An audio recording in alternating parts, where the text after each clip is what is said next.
Good afternoon, good morning, maybe early evening, depending on what time zone you're coming from. I'm Natala Menezes, and I am super excited to be here with all of you for a conversation. I'm really excited because I've been part of the platform team here. I'm a product marketer on the platform team for almost 2 years. And one of the things that's been really exciting for me is that we have a really exciting and dynamic executive leadership team within the platform organization, and 3 of our top executive leaders are women. And so when we have conversations internally around what do we want to talk about at Trailhead DX, what are the hot topics that people are thinking about, we do a lot of these conversations at Dreamforce, but what we heard consistently was, how do I become an executive? What does that track look like? And what's the path that different people take to get there? And so I'm super honored today to have these 3 women with me. To my left is Sarah Franklin. She is the EVP and GM of Trailhead. Layla Seika, who is the EVP of AppExchange. And Margaret Francis, who is the SVP and GM of Heroku. My first question for these ladies, and our structure today is really casual. We might say things that require forward-looking statements. That was encouraging, right? Yeah. None of you are going to make any stock decisions based on that one. We might make some forward-looking statements. But my first question for these 3 women is, what's your story? How did you get here to Salesforce? How did you get into technology? And our next question will really look at how you got into an executive leadership role. But I'm curious, what was that journey and how did you start that path? Sarah? Okay. Yep. My story will be brief. You go back to college. That's a long time ago, actually. So I will, but I promise this will be brief. But I went to school, and I came from humble beginnings, and I wanted to basically make more money than my parents did. And I asked my guidance counselor, what makes money? She said, be an engineer. I said, okay. And I got my degree in chemical engineering. I came out, I got in my job, and I was like, this is really boring. I was in a wafer fab, I was like in a bunny suit, I couldn't see anything more than like people's eyes every day. And I was like, okay, I gotta like exit stage left of this, and what am I gonna do next? And I always enjoyed in engineering, we had like I learned Fortran and some basic code. And so I just decided then I always wanted to be doing like leading edge technology. And I got, I begged and pleaded my way into a consulting agency, into Price Waterhouse. And that was my thing, was like always be working on the latest technology. And I meandered through big company, small company, scrappy startup, and I landed at Salesforce actually through, I was doing a blog for my startup, and Eric Stahl here at Salesforce, he found my blog, and he just cold called me and had me like come in, interviewed with like Kendall and a bunch of people. Anyway, and then, but I came in as just a product marketer. I was entry-level kind of person here. I've been here about a decade. And I was fortunate to have people like this amazing woman here help me along the way, because along that path, like there weren't other women in the room, and there weren't other women there to look up to in leadership. And I actually meandered through, and then somehow, some way, had some ideas, and Come on. No, but because we had, I was fortunate to have other women to help me along my path. But that's a very short version of went to college, got into tech, and then came to Salesforce, and then been here 10 years, and have gone up through relationships and through just really working hard. Yeah, hard work. Mm-hmm. I'm Layla. I've been here 10 years. I was in the Peace Corps after college, and like the internet sort of happened while I lived in a mud hut in the middle of West Africa. So my husband and I, he was my boyfriend then, but we came back and we just sort of were like, all our friends were driving BMWs and we couldn't rent an apartment. It was weird. So I sort of stumbled into this. It was either go into technology with this strange startup or become a Merrill Lynch investment banker, which if you know anything about my personality, that's a terrible idea, and I'm glad I didn't do that.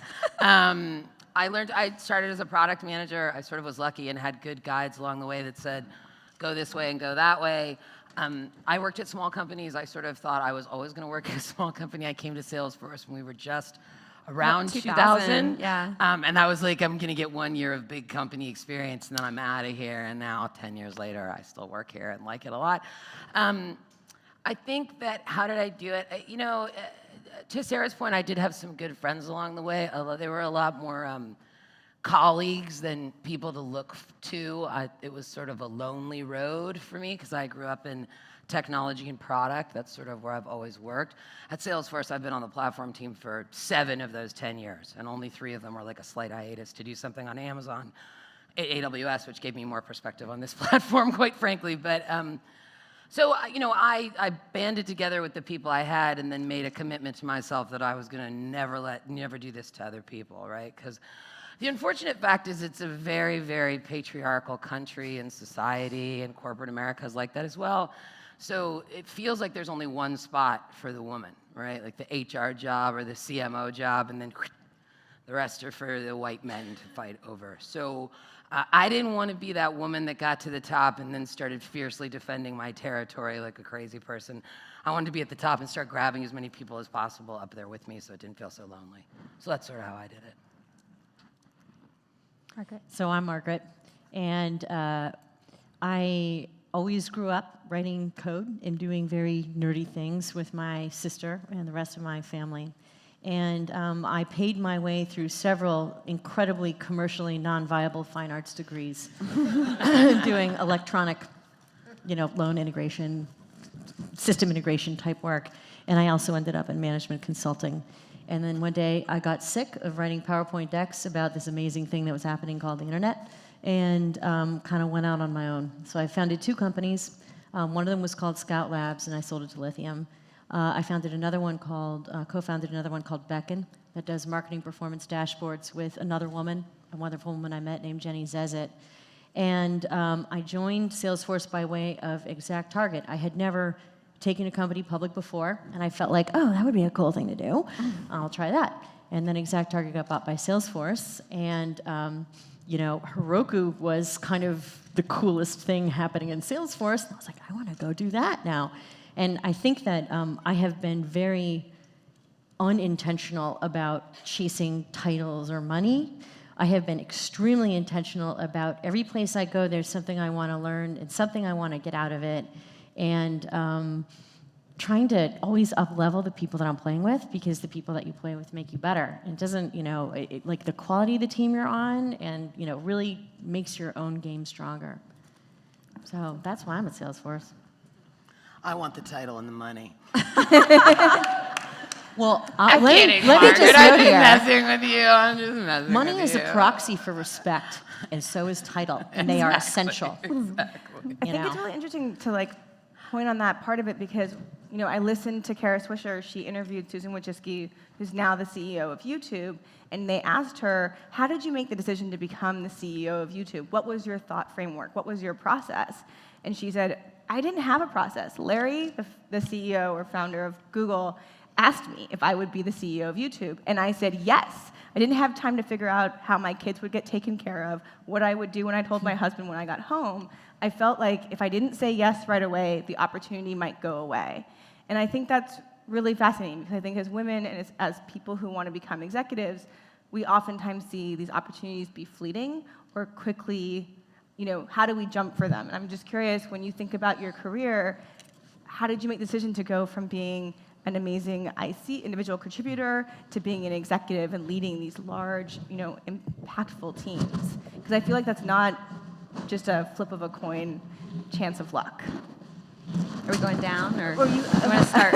Oh, Maybe we'll start with Layla, since Margaret's Having mic issues. No one ever came to me and said, do you want this job? I had to fight for every single job I got. I had to put decks together and perform and pitch and work my ass off. So lucky Susan Wojcicki, that's never been my experience. So maybe one day that'll happen to me. So I don't know that. That's not ever how I got a job. I will say... Me neither, man. It's like you gotta You gotta signal. be Susan Wojcicki to get that happening, but You gotta found a thing. You gotta. right. Yeah. I've had to bust my ass for everything I've ever gotten. Haven't you? Yes. Haven't you? Anyone given you anything recently? But I will say that becoming give you a an present. right, an appy doll. I Yes. can give you one of those. I will say that for me, all of these leaps up to executive were very intuitive. I like to lead. I don't like to be told what to do. I normally think I have a pretty good idea of what to do, and I like to build teams around me to do it.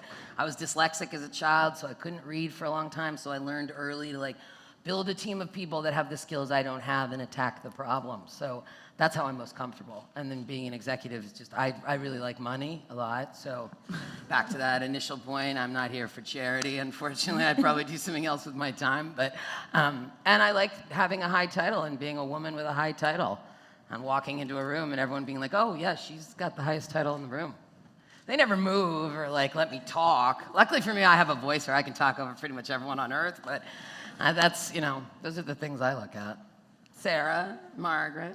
I'll just note that I knew I would love Layla when we were summoned at short notice to a meeting that began at 8 a.m. on a school day. And I did what women do, right? You call the neighbors, you call your nanny, you try and figure out how to handle a disruption in your schedule if you have kids. And I showed up, and I was there on time. I was there 7:57 in my chair. I was all ready. Layla rolls in at 8:30, and she's like, who the fuck calls a meeting at 8 a.m. on a school day, on 24 hours notice? I got kids. Who does this? It's really hard, dude. You get two little boys out of the house with lunches and shoes and jackets, and I mean, we've all been there. We're like, who's calling these 8 a.m. meetings? Clearly, they're not moms. Well, and the point is that about breadwinner and respect and an executive, that never happens when the majority of the people in the room are custodial parents or women. It never happens. It's true. It's funny because I remember being in a meeting with Layla where that was the first thing she said, and I was like, that is so true. I have a dog. Clearly, so. people like to schedule early meetings with me, and I'm not a fan. Note to all of you, if you ever work in sales for it, don't schedule early meetings with me. Wow. Okay. How do I go after that? So the question is okay, yes, I remember now. Working with it, Yes. getting that thing, yeah. I would say I echo Layla's sentiments that, or experience that I was never said Sarah, would you like to get this? And actually every promotion I've ever gotten, I've had to fight for.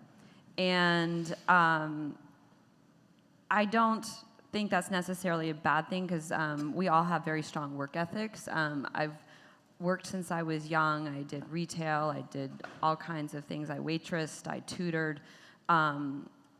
Growing up without made me so that I appreciated having. And I always worked. And it's something that I actually struggle with a little bit with my own two children. I have my 14-year-old, well, almost 14-year-old. I'm still dealing with that. And I see her have, cell phones and material possessions, and I'm conflicted a little bit on how that will affect her growing up, but that's a separate topic. But relevant as well. Yeah. But the fight, was always there, so nobody asked. But I will tell you something that I have learned, and a little truth about me is I'm actually something that we call a boomerang at Salesforce, which means that I actually left Salesforce for a hot minute. I call it a paid hiatus. And I came back 6 months later. I came running back. And a reflection I had was that, and she told me the whole time. Don't go. But the reflection I had was that before I left, I actually left Salesforce because I was very frustrated with this exact thing. I was like, I deserve the promotion. I'm working hard for the promotion. I want the promotion. I'm doing everything you're telling me to do. Because people were telling me what to do, and that exact thing you said was, don't say no because the chance is fleeting. And so when somebody told me what to do, I was like, sure, do it, good. And I would do it perfect and awesome and 110%. When I came back in a role that they just made up for me, honestly. And thank you to Mike Rosenbaum for just making that happen very quickly, and George Hu. And I was, and Mary Scotton's in the back of the room. She was there. Everybody knows, I was just brought back onto the team, and they're like, what are you going to do? And I'm like, I don't know. I'm here. I had no team. I had nothing. And I just then looked for what did I want to do. And we decided that we wanted to talk to our admins. And we just it started with a simple email. And I had this mantra of like, good stuff, no fluff. People don't want to hear like fluffy marketing BS, right? They want to hear like real tips and tricks for how to help them with their jobs. And we started with an email. Then we did a hashtag awesome admin. And then we were crazy and we were like, we're gonna celebrate. You know, we did all this funny stuff. And what I started doing was I started doing the things that I thought needed done, not the things that I was being told to do. And the difference there was like doors started opening. And what happened was I stopped having the fear of saying, no. And I said, like, you know what? I'm going to be purpose-driven. I'm going to do what I think I need to do. And, like, she's a stronger woman than me. No, like, I'm not. No, you're strong because I will get timid in certain, I will, like, sit back and say, like, okay. And instead of coming into the room and saying, like, who schedules the meetings at 8:30, right? And so what I've been learning is how to have that voice. And if anybody came to Dreamforce and saw Michelle Obama speak, that was something she really talked about, was having your voice. And it's hard when you weren't grown up. I was taught, like, if there isn't anything nice to say, don't speak. If there's nothing a smile can't fix, I smile a lot. And I was taught these things. And so you go back to what we're taught as children, where boys are taught, like, shake it up, rough and tumble. And so when you have your voice, then how do you use it and not have emotion? Anyways, I'm going long. So No, point great. was that not often are you asked, and we do often say yes, but I found doors opening when I started actually having my own ideas and having the courage to speak up and to follow them. That's great advice. I really love that. Our next question is it's something that we've just heard a lot from when I sort of polled people in the audience, throughout the Trailhead conference. I just went up to people and asked them questions, was this question of how do you make decisions? How do you make and particularly around trade-offs? Because one of the things we often see executive leaders do is fund one thing and not fund something else. And it can be crushing for those other team members to understand how do you make those big decisions, especially if you're earlier in your career, you're not in those rooms where the trade-offs are more explicitly made. So do you have a framework or a way in which you think about making some of these trade-offs within your organization? That kind of stuff is just hard, I think. Margaret, I think first. there's a lot of different kinds of decisions you get called upon to make. And some decisions are very easy because the right thing is obvious and it's ethical, and you just do it so that you can look in the mirror in the morning and not worry about who you are. That's simple. It is harder when the framework that is being used to make decisions is not the framework that you would use. Maybe you have all the information, maybe you don't. But I do think that sometimes as women, we believe that there is a system that is operating, that is making all of these decisions in a structured way. That is not true. So you must creatively assert your own framework, your own reasons for believing what you believe in, and you have to proselytize on your own behalf or on your cause's behalf, and that's just how it gets done. So it is not school. You will not get an A. You will not go to the top of the class by doing what you're asked and doing it well. You actually have to have a creative position from which you are making your decisions, and that you want other people to make decisions about you, your team, your project, your initiative, your product, your business, your funding proposal. Like, you have to go advocate for it.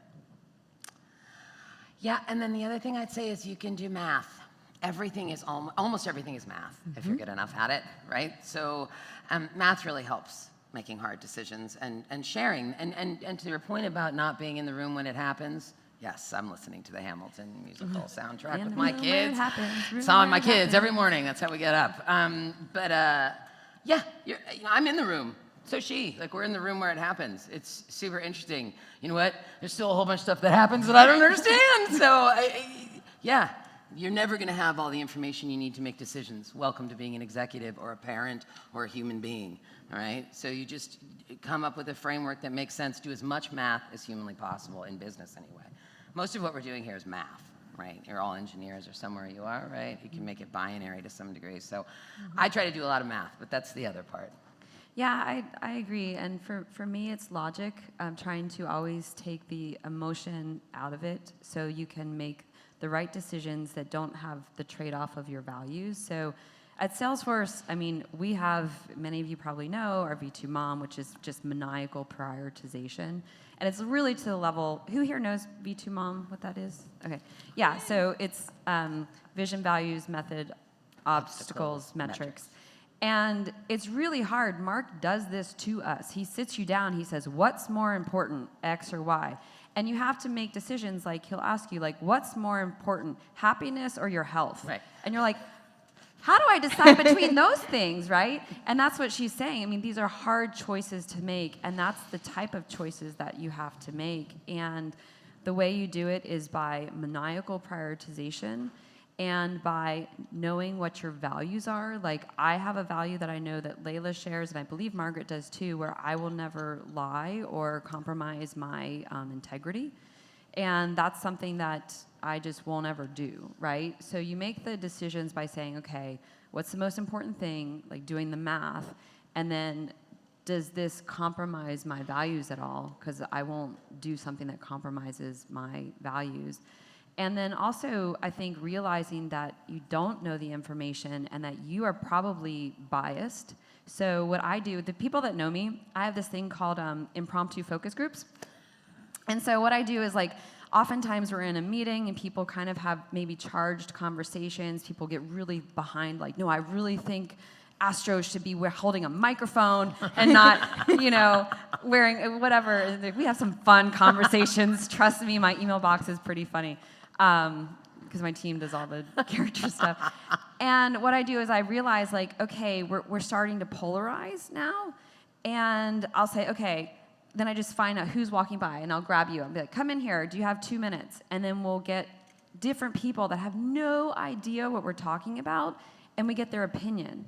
And it's usually just mind-blowing how eye-opening that is, and how that's what Mark and team call beginner's mind, is so to get that other perspective. So I think to summarize, it's like to do the math, make the prioritization, check with your values, and then get that outside perspective is how I would do that.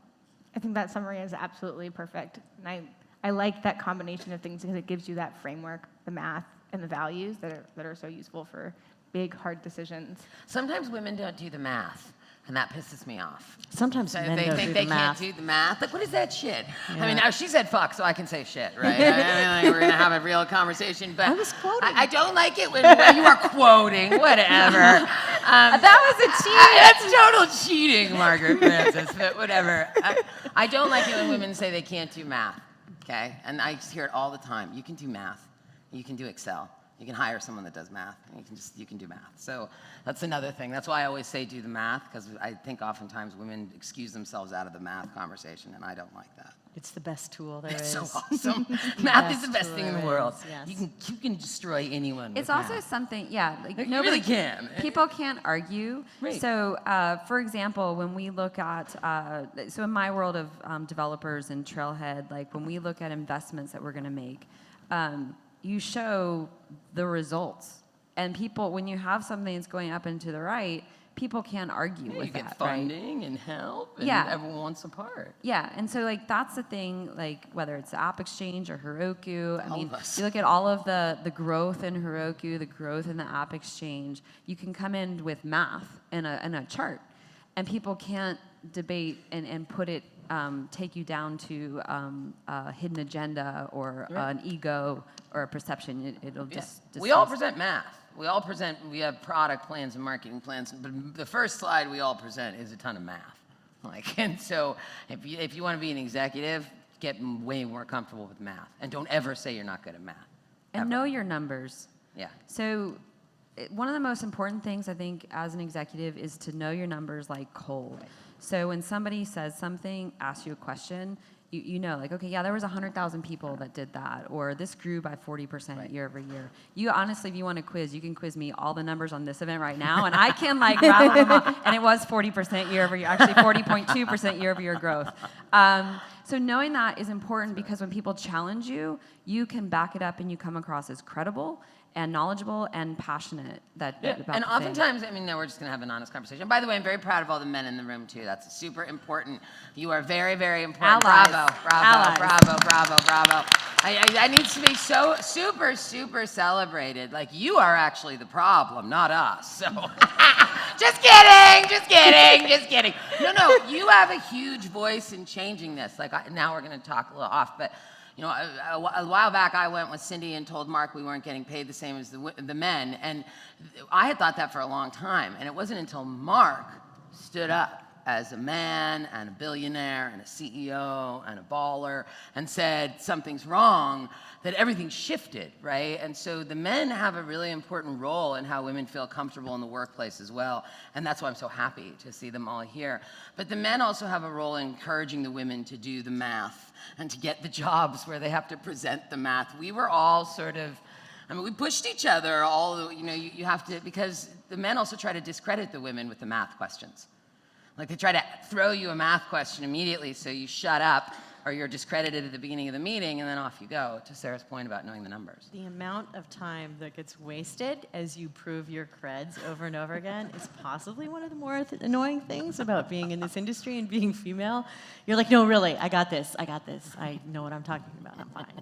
So feel free to ask me weird little questions, but like, I got it. So yes, there is a lot of time that is wasted there. I guess I would note, I feel like this is the first company I've ever worked at where I probably don't have to leave to be fairly paid. So every other time in my career where I felt like, oh, I wasn't getting paid what I was worth, and I can do the math, I can do my own market research, like I know what things are worth, I hire people, and I went to my boss or whoever and said, was like, you know what, it looks like the market rate is this for this, and yet here's what I make. Could we true this up? You know, you get resistance, you get pushback.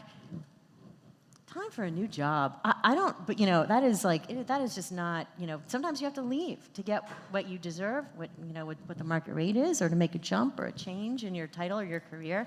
I don't feel like that at Salesforce. Well, and I feel like that is a what's your new job hugely now? competitive, amazing advantage we have in terms of accessing all of the human capital that is out there, is that this is a good and fair place to be. Like, if you were going to work for, you know, any number of the Fortune 500 companies, do you pick one that treats its people poorly, or do you pick one that is fair and is clearly quantitative about how it does the fairness? It's an amazing competitive advantage for us, you know? So, I love that part of Salesforce. So my new job is SVP And a round of applause, like, and GM of woo! Heroku. Thanks. Margaret runs all of Heroku. That's a giant-ass job. She's a GM. Yes, but it wouldn't. Yeah, and I will say, you know, it is kind of about the math. It's not worth a GM job until it makes a certain amount of money. Like, no one cares enough. Once it makes enough money, once it grows fast enough, people care. It is totally okay to care about money for yourself, for the business unit, like, and pursue that. That's Absolutely. why we're here. I mean, Yeah. it's, you know, like, we're here to change the world and do all these other wonderful things too. I totally agree with that. We're a different kind of company, right? We are. We have a social conscience, mostly stemming from our CEO, who's amazing. But like, we are not going to be your Fortune 100 company, average company when we get up there. We're going to be a totally different type. But let's keep in mind, like, we're all here. That's part of the game, and women should feel comfortable saying they want money. The men are, I'll tell you, now I'm going off a little bit. One of the reasons I did equal pay. This is good. One of the reasons I did equal pay is because I was running a division in a company called Desk. I had 4 direct reports, all vice presidents, 2 men, 2 women, okay? We had a great year. We grew north of 100%. It was off the hook, right?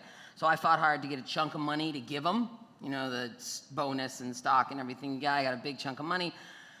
I really felt like all of them had done an even job, so I split it evenly across the 4. All more than any of them had ever gotten at the company in the history of their time here, okay? I meet with the women first. It's just the way my assistant scheduled it. Talk to the women. What a great year. Here's your money. Oh my gosh, thank you so much, Layla. So much money. It's so amazing. I love my job. I want them so much money. Whatever. This was a while ago, Sarah. It was a while ago. And then I got to the 2 men who, I did the first man, and I said, here's this money, more money than they've ever gotten at the company. And he looks at me and says, I want more. And in my head, I'm like, ooh, I don't like you anymore. Like, you're, bye-bye, new head of blah-blah-blah. I need a new head of blah-blah-blah. Mentally, but I'm not. I'm like, really? You're asking, like, more? Okay. Sort of like put that aside. Then I go to the next one, who at the time was my COO. I'm probably the person I trusted the most, like the person I was running the business with. And I said to him, here's your big chunk of money. And he said, I want more money. And it was like someone slapped me in the face, because I thought back to every single time I'd gotten anything. And I'd said, thank you. because that's how I was raised.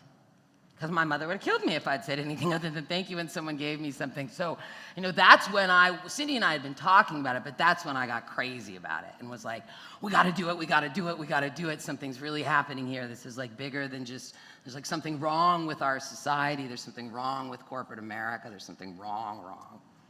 There is. Yeah. I Yeah. do want to get questions from the audience, so we have 2 microphones. Time? I thought we had 9 minutes left.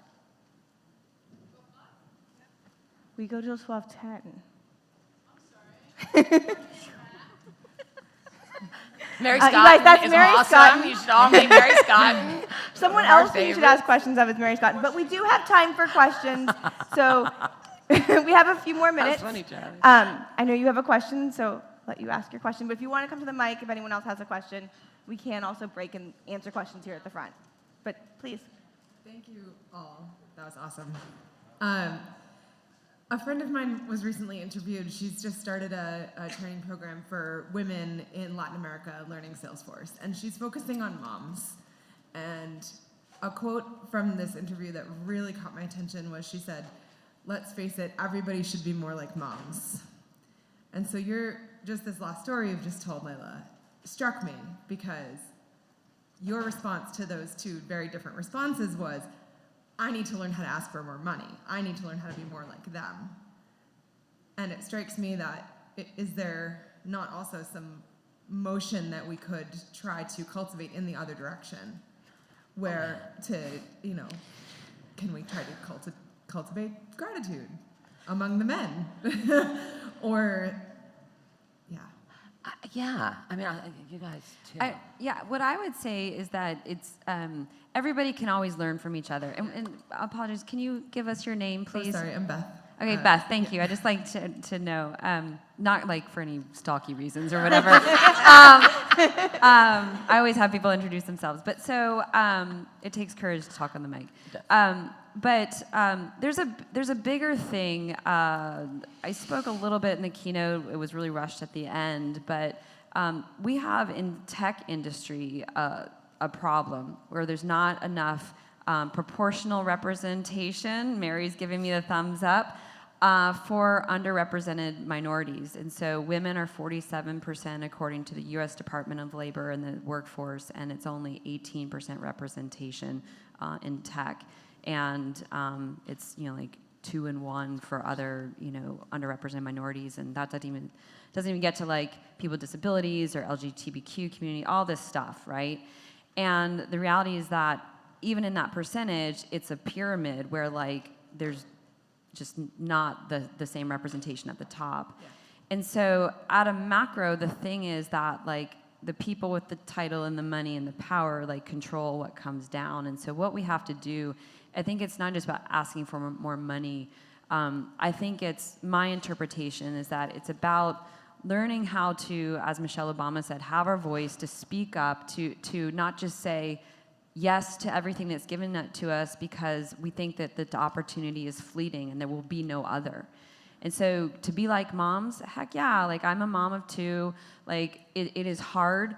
All these things that you talk about, how it's hard to be an executive, moms have to do this every day. Like what's more important, getting you to soccer or getting you food? Like, what's more important, like giving you a bath or, it's like all these things. And then you have to deal with, fights and drama and stuff that you're like, just what is going on here? Science fair projects.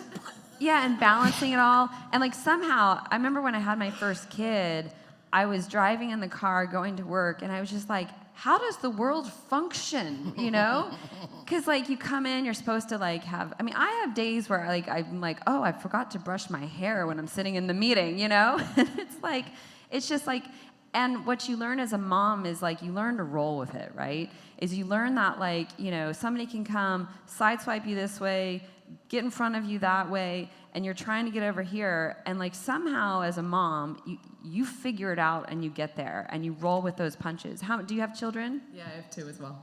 2 boys or girls? I have a 6-year-old boy and a 3-year-old girl. Yeah, so that's young. Bell jar. Yeah. So I don't know if y'all have other things to say. No, I think that's totally true. And as far as people like the other side meeting us, like that conversation with Mark was very much that. And I think a lot of men are super into doing that. I think it's a little bit of a scary time to be a man right now. I think it's confusing. I think the rules are changing. I think what was okay isn't okay. And it's really obvious to all of us because we're like, it was never okay, but they don't know that. So like back to Sarah said compassion, but I'm focusing a lot on that. Like I'm trying to help my guy friends that are like, I'm married to an enlightened superhuman, so I don't have this problem with my husband, thank God. But I'm trying to help my friends because I see them wanting to do the right thing and genuinely like messing up on accident. So trying to have some compassion for that too. I will note that, in a way, I thought I heard a question there about stylistic differences and how we cultivate more diverse management practices and leadership styles. Yeah. And that certainly is a thing, because people lead different ways for many different reasons: their life experience, their work experience, their personality, whatever it is. And so, there's this notion of like, this is what a leader looks like, this is what the pattern is. We can't vary from it, or we don't have a leader. And yeah, I think that we're at this moment where we're really trying to, create some diversity in the kinds of patterns that we recognize as being effective with math, as an example, and useful in a workforce that is in no way as uniform as we ever thought it was. Yeah. We need a broader definition of normal. Oh, effective absolutely. management. Yeah, thank you all. And say your name first. So, Kerry, firstly, I want to say I've really loved this, so thank you very much. Layla, earlier on you said that you'd found out early that you should surround yourself by a team, and doing that. So I'm predominantly like an individual contributor, and therefore there's no clear sort of direct, I can try and surround myself with these people. So are there any tips that you could... Yeah, they didn't work for me. I mean, I was in kindergarten at the beginning, so no one works for anyone there. But and we all do this, and we're all friends. But I bring my whole self to work, for better or for worse, right? All parts. So inevitably, you become friends, and then the projects become like my rules are like Salesforce first, always. Like I always think about the company, the community around the company, so that sort of is my running rule. And then I look for like-minded people. And when I feel like, oh, Sarah, we got to fix this thing and make the community this. And she's like, yeah, we do. Then we don't have any attachment to each other other than we're friends. But we joined together on this giant 2-year project we're working on.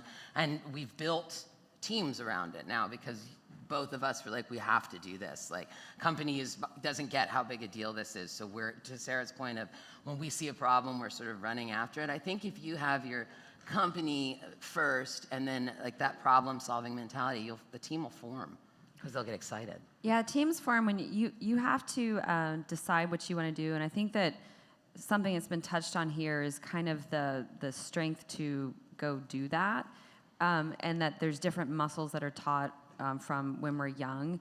And so it's something that if you want to do something, you tell somebody that you're going to do. It's just like if you want to like lose weight, like statistically, if you tell somebody you're want to lose weight. Terrible example. Okay. Yeah. Losing weight is really hard, by the way. If you want to Quit drinking. Quit Equally drinking. as hard. If you want to Start quit drinking. exercising. Say start Yeah, something. you not have to quit tell something. people you're going to do it, right? And then when people know what you want to do and they see you devoted to it, then they want to help you. And when you're excited and passionate and have a vision and goals, people want to help you do that. And a lot of times, so going from individual contributor to leader, if that's something you want to do, tell your boss now, tell people you want to do it. Because if you just wait around, I mean, Susan is probably the most lucky woman in the world because it doesn't happen. I think as something else as women, we know there's like a lot going on in our head, and we think that other people can read our minds. We think it's so obvious, right?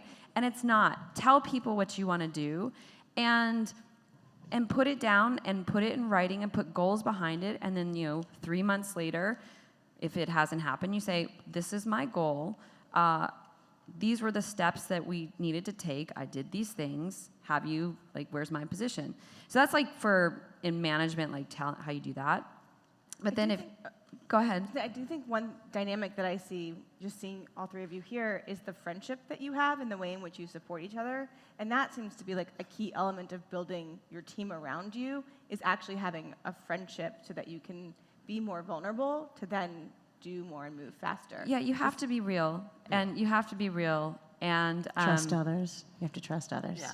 yeah, and this one put a really good example. You have to bring others up with you, not just manage up. Manage here, manage there, and be like, so. No matter what state you're in, you are yourself, and so there's no question of who you are. Sorry. No, absolutely, it's great. We do have to wrap up. And I know that two of the ladies have to run for a luncheon for women's They're going to luncheon. lunch with like 200 people. They're like, I didn't know about it until an hour ago. So that's apparently great. I'm not. So Layla and Sarah might be able to stay for a few minutes to answer some questions if you wanted to come up. But I know Margaret has to run. But thank you all so much. It was really an honor and a pleasure to spend the stage with these two lovely women and to be here with all of you. Thank you.